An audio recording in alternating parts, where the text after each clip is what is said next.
Hello everyone, welcome to maths Adda. आज इस video में हम लोग बात करेंगे 2 फरवरी का जो आरआरबी एनटीपीसी का एग्जाम हुआ था, यानी 2 फरवरी 2021 के, तो उसके सारे जीके के क्वेश्चन का वीडियो क्वेश्चन को इसमें हम लोग आज पढ़ेंगे। तो आप शुरू से अंत तक जरूर देखें, आपको सारे क्वेश्चन इस वीडियो में आपको देखने को मिल जाएंगे। तो चलिए वीडियो को हम लोग शुरू करते हैं। ठीक, तो जैसा कि क्वेश्चन पढ़ सकते हैं कि भारी जल सब निम्न में से किससे संबंधित है। तो भारी जल संबंधित है किससे? नाभिकीय शक्ति उत्पादन संयंत्र से। ऑप्शन सी आपका राइट आंसर है। भारी जल यानी ड्यूटेरियम ऑक्साइड, इसका साइन बोलते हैं इसको, जिसका फॉर्मूला होता है D2O। ठीक है, नेक्स्ट क्वेश्चन पे चलते हैं। यूएन सुरक्षा परिषद के 10 यानी अस्थायी सदस्य, ये भी आप जान लीजिए कि अस्थायी यूएन के अस्थायी सदस्यों की संख्या 10 होती है। ठीक है, तो 10 अस्थायी सदस्य हैं। ठीक है, उनका चुनाव महासभा द्वारा कितनी अवधि के लिए किया जाता है? तो यूएन के जो भी 10 अस्थायी सदस्य तो उनके वो 2 वर्ष के लिए होते हैं। ठीक है, और यूएन में आपको पता होना चाहिए कि यूएन के 10 अस्थायी सदस्य और 5 अस्थायी सदस्य भी होते हैं। 5 अस्थायी सदस्य भी होते हैं। वो कौन होते हैं? अमेरिका, ब्रिटेन, रूस, चीन और फ्रांस। ये 5 देश हैं जो है ना, वो अस्थायी देश है। ठीक है, यूएन में। और आपको पता होना चाहिए कि यूएन की स्थापना कब हुई थी? 24 अक्टूबर 1945 को हुआ था। ठीक है, यूएन का मुख्यालय न्यूयॉर्क में है। यूनिसेफ का मुख्यालय भी न्यूयॉर्क में है। WTO और WHO का मुख्यालय क्या है? जेनेवा में। ठीक है, नेक्स्ट क्वेश्चन पे चलते हैं। इस क्वेश्चन में देखेंगे भारतीय संविधान का कौन सा अनुच्छेद उपाधियों के अंत यानी एबोलिशन ऑफ टाइटल्स को सुनिश्चित करता है? ठीक है, तो ये अनुच्छेद 18 है। ठीक, एबोलिशन ऑफ टाइटल्स अनुच्छेद 18 में ऑप्शन 4 आपका राइट आंसर है। ठीक है, और यहाँ अनुच्छेद 25 दिया, यानी 25 से 28 के बीच आपको क्या है कि धर्म के बारे में बताया गया है अनुच्छेद में। ठीक है, अनुच्छेद 25 से 28 में। नेक्स्ट क्वेश्चन पे चलेंगे। इस क्वेश्चन में करेंगे अंतर्राष्ट्रीय अंतरिक्ष स्टेशन यानी इंटरनेशनल स्पेस स्टेशन यानी ISS के बारे में निम्नलिखित में से कौन सा कथन सही है? ठीक है, तो सही कौन सा है सिर्फ हम वही देख लेंगे। जो ऑप्शन 3 यहाँ पे करेक्ट किया, ये पृथ्वी की निचली कक्षा में स्थित। ठीक है, तो ये हम देख लेंगे। बाकी यहाँ पे जो बातें दी है ये मुख्य रूप से USA और चीन द्वारा बनाया गया, ऐसा नहीं है। इसमें जापान, यूरोपियन देश वो लोग भी मिलकर बनाए हुए हैं। ठीक है, तो ये आपका ऑप्शन एक गलत हो जाएगा। इसके 2050 तक संचालन में आ जाने की उम्मीद है, ऐसा कुछ नहीं है। ऑप्शन बी भी आपका क्या हो जाएगा? ये गलत हो जाएगा। ठीक है, तो और ऑप्शन 4 देंगे केवल USA और चीन के अंतरिक्ष यात्रियों को ही ISS में जाने की अनुमति, ऐसा कुछ नहीं है। ठीक है, तो ऑप्शन सी आपका करेक्ट राइट आंसर है। क्या होगा? यह पृथ्वी की निचली कक्षा में सिर्फ स्थित है। ठीक, नेक्स्ट क्वेश्चन पे चलेंगे। 31 दिसंबर 1947 को भारत की संविधान सभा में निम्नलिखित में से कौन से प्रांत का प्रतिनिधित्व अधिकतम था? तो वो था संयुक्त प्रांत का। संयुक्त प्रांत का प्रतिनिधित्व सबसे ज़्यादा था। ओके, नेक्स्ट क्वेश्चन पे चलिए। ऑप्शन इसका 4 राइट आंसर है। नेक्स्ट क्वेश्चन पे चलेंगे। भारतीय राष्ट्रीय कांग्रेस का पहला अधिवेशन 1885 में आयोजित किया गया था। इसका आयोजन भारत के किस शहर में किया गया था? तो इसका आयोजन बम्बई में किया गया था। उस वक्त ये बम्बई कहा जाता था, आज वो बम्बई क्या हो गया है? मुंबई हो चुका है। ठीक है, आपको ये बात पता होना चाहिए। और भारतीय राष्ट्रीय कांग्रेस का पहला अधिवेशन 28 दिसंबर 1885 को हुआ था। इसके संस्थापक किसको? A.O. ह्यूम को माना जाता है। ओके, ठीक, तो नेक्स्ट क्वेश्चन पे चलते हैं। किस लेखक ने नन्हे बच्चे स्वामी से जुड़े अपनी कहानियों के लिए पृष्ठभूमि के रूप में मालगुड़ी नामक छोटे से गांव की परिकल्पना की थी? तो आपको पता होना चाहिए कि ये बहुत ही ज़्यादा फेमस क्वेश्चन है। मालगुड़ी के लेखक कौन है? R.K. नारायण। R.K. नारायण, जिसमें ऑप्शन 1 आपका राइट आंसर है। ठीक, नेक्स्ट क्वेश्चन पे चलेंगे। निम्नलिखित में से कौन सी आउटपुट डिवाइस नहीं है? ठीक है, आउटपुट डिवाइस नहीं है यानी इनपुट डिवाइस है। तो यहाँ पे हम पहले देखेंगे, आप देखेंगे मॉनिटर। आउटपुट डिवाइस मतलब बाहर निकलना, आउटपुट से बना हुआ आउटपुट मतलब आउटपुट डिवाइस। ठीक है, और एक होता है इनपुट डिवाइस। ठीक है, एक होता है आउटपुट और एक होता है इनपुट। आउट मीन्स बाहर, इनपुट मीन्स क्या होता है ना कि अंदर होता है। ओके, तो आउटपुट में आप देखेंगे क्या, आउटपुट डिवाइस में आपका कौन कौन सा हो जाएगा? ये तो आप देखेंगे मॉनिटर एक आउटपुट डिवाइस है। ठीक है, क्योंकि ये हमें दिखाता है मॉनिटर पे सारी चीज़ जो भी हम वर्क करते हैं कंप्यूटर पे, वो मॉनिटर पे हमें सब दिखता है। ठीक है, ऑप्शन सी यहाँ पे प्रिंटर है। प्रिंटर भी तो एक आउटपुट है। जब भी हम कोई कमांड देते हैं कंप्यूटर से तभी तो वो प्रिंटर पर निकलती है, यानी वो आउटपुट होती है। उसके बाद स्पीकर है। जब भी हम कोई मतलब प्ले करते हैं, मोबाइल से प्ले करें कोई सॉन्ग या वीडियो या कंप्यूटर से करें तो वो एक स्पीकर में बजती है, तो वो भी तो एक आउटपुट डिवाइस हो गई। यानी ये मॉनिटर, प्रिंटर, स्पीकर, ये आप याद रखिए, ये सारे आउटपुट डिवाइस है। और स्कैनर, आपको पता होना चाहिए कि स्कैनर के बारे में, कि स्कैनर मतलब स्कैनर में जब हम डालते हैं तो कोई चीज़ जब स्कैनर में डाल के जब हम स्कैन करते हैं तो वो जो है ना डेटा आ जाती है कहाँ? हमारे सिस्टम में, यानी वो क्या हो जाता है, इनपुट डिवाइस हो जाता है। तो यहाँ पे क्वेश्चन में क्या लिखे, कौन सी एक आउटपुट डिवाइस नहीं है, यानी मॉनिटर आउटपुट डिवाइस है, प्रिंटर भी आउट, स्पीकर भी आउटपुट डिवाइस, यानी स्कैनर इनपुट डिवाइस है। तो आपका scanner right answer option B हो जाएगा। ठीक है, नेक्स्ट क्वेश्चन पे चलेंगे। निम्नलिखित में से कौन सा भारत के सभी एटीएम को जोड़ने का काम करती है। तो सभी एटीएम को जोड़ने का काम भारतीय राष्ट्रीय भुगतान निगम, जिसे एनपीसीआई भी बोलते हैं, NPCI national payment corporation of India, national payment corporation of India. ठीक है, इनके अभी चेयरमैन दिलीप असबे हैं। ठीक, इनके चेयरमैन और सीईओ दोनों। ठीक है, तो एनपीसीआई क्या करते हैं, सभी एटीएम को जोड़ने का काम करती है। ठीक, और ये जैसा कि भारतीय रिजर्व बैंक जैसा कि आपको पता है कि आरबीआई की स्थापना क्या हुई थी, 1935 में हुई थी। आरबीआई के वर्तमान में गवर्नर कौन है, शक्तिकांत दास जी अभी आरबीआई के वर्तमान के गवर्नर है। ठीक है, और ये क्या आप देख सकते हैं, ऑप्शन डी है, भारतीय प्रतिभूति एवं विनिमय बोर्ड, इसको सेबी कहते हैं, SEBI securities and exchange board of India. इसकी स्थापना 1992 में हुई थी। ठीक है, नेक्स्ट क्वेश्चन पे चलते हैं। आधुनिक प्रिंटर की गति स्पीड यानी स्पीड की गणना करने के लिए निम्नलिखित में से किस इकाई का उपयोग किया जाता है, मतलब स्पीड का मापने के लिए किस यूनिट का उपयोग किया जाता है। तो यहाँ यूनिट ऑप्शन बी आपका राइट आंसर हो जाएगा, पीपी यानी पेज पर मिनट, इसको कहते हैं पीपीएम। ये फुल फॉर्म भी पूछ सकता है एग्जाम में। तो ये हो जाएगा क्या आपका ये हो जाएगा पेज पर मिनट। ओके, नेक्स्ट क्वेश्चन पे चलेंगे। इनमें से कौन से देश ने 2018 में फीफा विश्व कप की मेज़बानी की थी।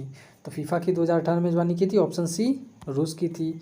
2014 में फीफा 14 में 4 वर्ष के बाद, हर 4 वर्ष के बाद फीफा की क्या होता है ना, मतलब फीफा को आयोजित किया जाता है। 14 में ब्राज़ील में हुआ था, 18 में रूस में, और फिर 2022 में आपको कहाँ होगा, कतर में। ठीक है, कतर में 2022 में ये फीफा का आयोजन होगा। ठीक, तो ये भी आप याद रख सकते हैं। फीफा का फुल फॉर्म भी आपको याद रखना बहुत ज़रूरी है, FIFA the federation of international football association. ठीक है, मैं यहाँ पे लिख देता हूँ, the federation of international football association. Okay, तो फीफा का ये फुल फॉर्म होता है, आप ये भी याद रख सकते हैं। नेक्स्ट क्वेश्चन पे चलेंगे। 2011 की जनगणना के अनुसार निम्नलिखित में से कौन सा राज्य भारत का सबसे कम शहरीकृत राज्य है। ठीक है, जो सबसे कम उसमें शहर है उस राज्य में, तो ये राज्य ऑप्शन सी आपका हिमाचल प्रदेश, ऑप्शन सी आपका राइट आंसर हो जाएगा। ठीक है, नेक्स्ट क्वेश्चन पे चलते हैं। हिमाचल प्रदेश की राजधानी आपको पता है शिमला होना चाहिए, शिमला है। ठीक, नेक्स्ट क्वेश्चन पे चलते हैं। परंपरागत कृषि विकास योजना PKVY, इसका फुल फॉर्म शॉर्ट फॉर्म हो गया। ठीक है, के बारे में निम्नलिखित में से कौन सा कथन सही नहीं है। ठीक है, तो आप देखेंगे कि ऑप्शन बी इसमें सही नहीं है। ठीक है, अकॉर्डिंग टू यहाँ आंसर 3 वर्षों में 2 लाख क्लस्टर बनाए जाएंगे, ये क्या है, सही नहीं है। लेकिन जो सही है उसके बारे में हम इंफॉर्मेशन यहाँ पे कलेक्ट कर सकते हैं, यहाँ पे उसके बारे में हम जान सकते हैं।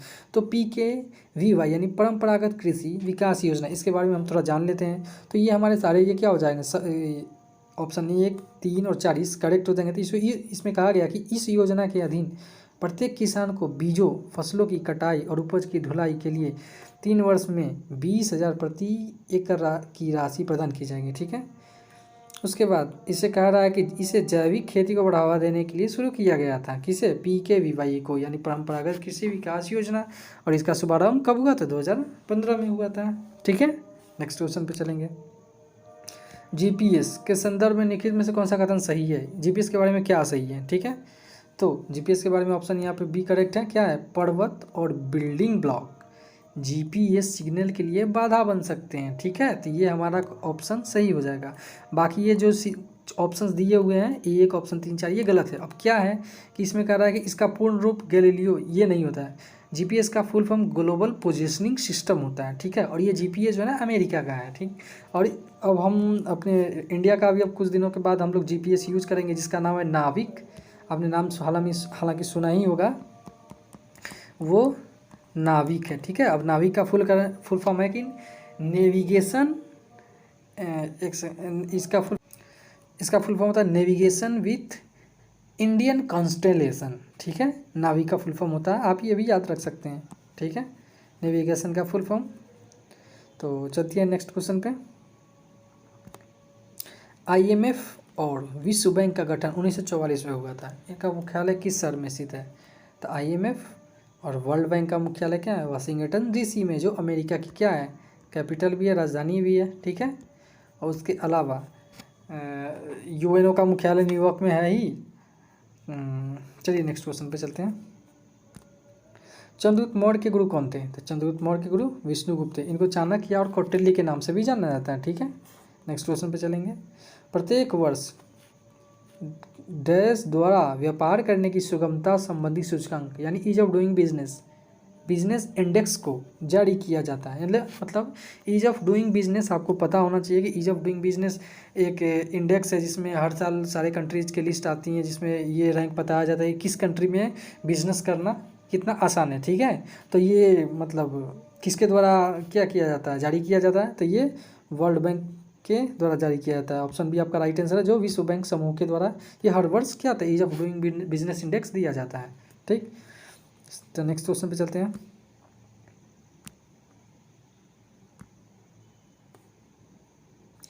सिंह चतुर्भुज स्तंभ यानी लायन कैपिटल पिलर कहाँ स्थित है? तो ये है सारनाथ में, ठीक है। नेक्स्ट क्वेश्चन पे चलते हैं। उलट बांसी किस भक्त कवि की एक विशिष्ट योगदान है? तो ये है कबीर की। ऑप्शन सी आपका राइट आंसर है, ठीक। नेक्स्ट क्वेश्चन पे चलेंगे। इस क्वेश्चन को पढ़ेंगे कि कच्छ के महान रन के बारे में निम्नलिखित में से कौन सा कथन असत्य है, ठीक है। तो असत्य कौन सा है इसमें फाइंड आउट करना है। तो पहले ऑप्शन आप देखिए, ये इसका करेक्ट आंसर दिया, यह एक मीठे पानी की झील है, जो कि एक इस ऑप्शन के अकॉर्डिंग ये करेक्ट आंसर है, लेकिन ये हमें याद नहीं करना है, इसके बारे में हमें देखना भी नहीं है। तो इसका जो सही पॉइंट है वो हम याद कर लेंगे। ये कच्छवासियों द्वारा बसाया गया है, ठीक है, ये हम ये याद कर लेंगे। उसके बाद क्या, थार रेगिस्तान में मौजूद एक लवणीय दलदल है, ठीक है, ये भी हम समझ लेंगे। और राजहंस बड़ी संख्या में यहाँ आवास के लिए आते हैं, ठीक है। तो ये तीनों पॉइंट क्या है ना कि हम इसके बारे में जान लिए, ठीक है। चलिए नेक्स्ट क्वेश्चन पे चलेंगे। भारत के इनमें से किस मुगल शासक ने अंग्रेजों को सूरत में अपना पहला कारखाना स्थापित करने की अनुमति दी थी? तो इसमें जहांगीर जब थे, जहांगीर ऑप्शन 4 हमारा करेक्ट है। जहांगीर के समय में अंग्रेजों को सूरत में कारखाना खोलने की अनुमति दी गई थी, ठीक है। नेक्स्ट क्वेश्चन पे चलेंगे। निम्नलिखित में से किसकी कमी के से वर्णनता और कमजोर दृष्टि की समस्या उत्पन्न होती है, ठीक है। तो वो होता है विटामिन ए, और विटामिन ए का सबसे अच्छा स्रोत हम लोगों को पता है वो गाजर होता है, ठीक है। विटामिन ए को साइंटिफिक नेम क्या बोलते हैं? इसका रेटिनॉल बोलते हैं। विटामिन के को फिलोक्विनोन बोलते हैं। विटामिन सी को एस्कॉर्बिक एसिड बोलते हैं, ठीक है। चलिए नेक्स्ट क्वेश्चन पे चलते हैं। कहते हैं निम्नलिखित हस्तियों में से किसे कुष्ठ रोग उन्मूलन के क्षेत्र में योगदान के लिए 2018 का गांधी शांति पुरस्कार से सम्मानित किया गया था? तो ये ऑप्शन एक हमारा राइट आंसर यो है, योही सासाकावा, ठीक है। नेक्स्ट क्वेश्चन पे चलेंगे। भारत के राष्ट्रीय प्रतीक के नीचे उत्कीर्णित सत्यमेव जयते शब्द कहाँ से लिया गया है? तो ये बहुत ही ज़्यादा रिपीटेड क्वेश्चन है। ऑप्शन एक आपका राइट आंसर मुंडक उपनिषद से लिया गया है, ठीक है। नेक्स्ट क्वेश्चन पे चलेंगे। भारतीय संविधान के किस अनुच्छेद में पंचायतों और स्थानीय निकाय शासन से संबंधित प्रावधान शामिल है? तो ये है अनुच्छेद 243 में। ऑप्शन 4 हमारा राइट आंसर है। यहाँ पे अनुच्छेद 51A के बारे में दिया था। इसमें हमें पता है कि इसमें मौलिक कर्तव्य की यानी फंडामेंटल ड्यूटीज़ के बारे में बताया गया, ठीक है। मौलिक कर्तव्य जो कि कितने हैं? टोटल 11 हैं, ठीक। उसके बाद ऑप्शन बी में देखेंगे एक अनुच्छेद 21 दिया गया। तो अनुच्छेद 21 क्या है? ये प्राण और दैहिक स्वतंत्रता के अधिकार के बारे में हमें बताता है अनुच्छेद 21, ठीक है। तो यहाँ भी हमें थोड़ा कुछ हम नॉलेज गेन कर लिए। हमें ऑप्शन के बारे में भी देखना है, जो ऑप्शन दिया वहाँ से भी अभी हमें कुछ अगर अच्छा मिल जाता है नॉलेज तो वहाँ से हम क्या करें ले सकते हैं, ठीक है। वो भी हम ध्यान रखेंगे ऑप्शंस को भी, ठीक है। नेक्स्ट क्वेश्चन पे चलेंगे। 1942 में किस प्रधानमंत्री के निर्देशानुसार क्रिप्स मिशन भारत आया था? सबसे पहले तो आपको पता होना चाहिए क्रिप्स मिशन कब आया था? 1942 में आया था, ठीक है। तो किस प्रधानमंत्री के निर्देश के द्वारा आया था? ये आया था विंस्टन चर्चिल के निर्देश के अनुसार भारत में आया था, ठीक है। हमारा बी ऑप्शन बी हमारा राइट आंसर हो जाएगा, ठीक है। नेक्स्ट क्वेश्चन पे चलेंगे। भारत और चीन के बीच स्थित काराकोरम दर्रा, ठीक है, भारत और चीन के बीच है ये काराकोरम दर्रा, ये भी आप याद रख सकते हैं, ठीक है। नमक पहाड़ी दर्रा इनमें से किसके निकट स्थित है? ऑप्शन बी, ऑप्शन के अकॉर्डिंग देखना है। तो काराकोरम दर्रा ऑप्शन एक जो कारगिल दिया है, कारगिल के निकट है, ठीक है। तो ये हम याद कर लेंगे। भारत और चीन के बीच जो स्थित काराकोरम दर्रा है वो कारगिल के निकट है, ठीक है। नेक्स्ट क्वेश्चन पे चलेंगे। पश्चिम बंगाल में मई 2020 में आए चक्रवात अम्फान साइक्लोन अम्फान का उद्गम स्थान कौन सा था? तो ये बंगाल की खाड़ी, ऑप्शन एक आपका राइट आंसर है, ठीक है। नेक्स्ट क्वेश्चन पे चलेंगे। इनमें से कौन सा ग्रह दक्षिणावर्त दिशा में घूमता है, यानी दक्षिणावर्त बोले तो क्लॉकवाइज डायरेक्शन में जो घूमता है, तो दक्षिणावर्त दिशा में घूमने वाला ग्रह कौन सा है, शुक्र। ऑप्शन 1 हमारा राइट आंसर है। ठीक है, नेक्स्ट क्वेश्चन पे चलेंगे।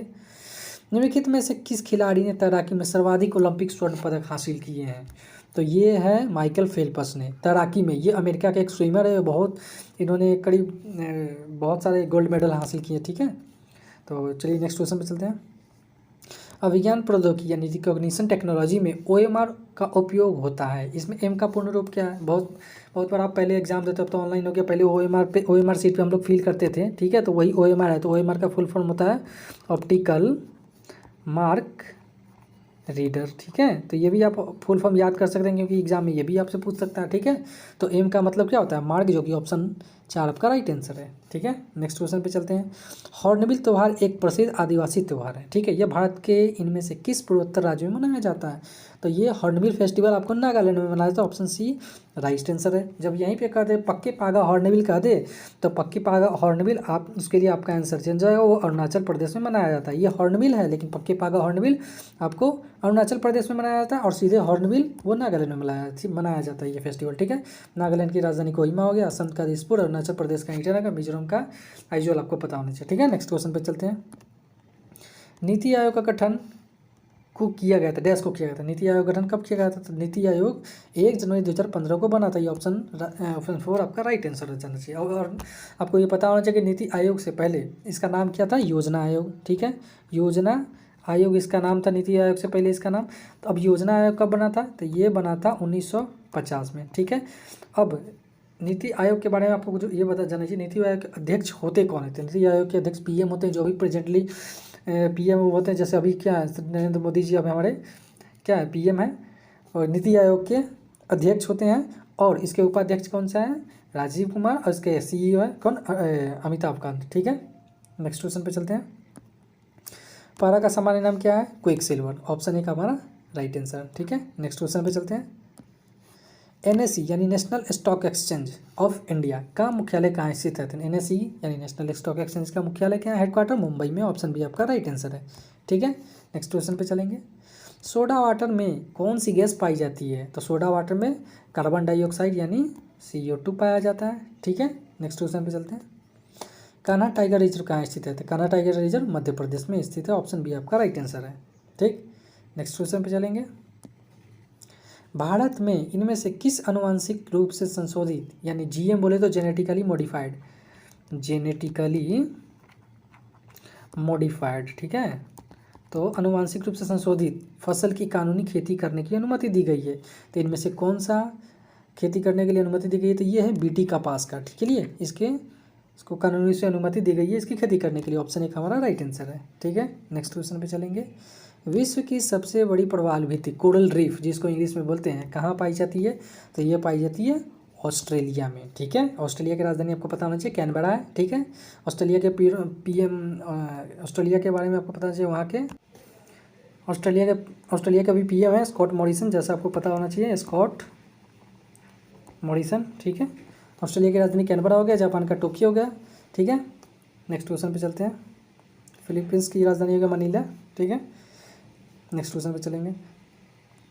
सर ये आपका यहाँ पे सारा क्वेश्चन खत्म हो गया। ठीक है, तो जितने भी सारे क्वेश्चन थे इस शिफ्ट के मैंने टोटल इस वीडियो में मैंने बता दिया है। तो अगर आपको कुछ प्रॉब्लम लगा हो, अगर आपकी कोई क्वेरी हो, तो आप हमें कमेंट में अपना मैसेज दे सकते हैं।